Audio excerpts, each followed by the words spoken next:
Ar žinojai, kad viena iš priežasčių, kodėl auga svoris ir turime labai daug organizmo problemų, kurie sukelia nemalonius dalykus savo gyvenime, tai yra parazitai.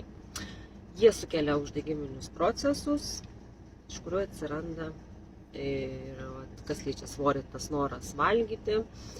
Labai sunku atsisakyti visokių gardumynų, saldumynų, skanumynų. Tada auga svoris ir žinoma turim, kaip minėjau, labai daug organizmo problemų. Įdomu, kaip su tuo susitvarkyti. Pasekite mane, nes kada jūs parašote, jeigu manęs nesekate, aš negaliu jums atsakyti. Parašykite žodelį parazitai, o aprašyme sukelsiu, kas dar įtakoja jų poveikį mūsų organizmui, kad mes blogai jaučiamės.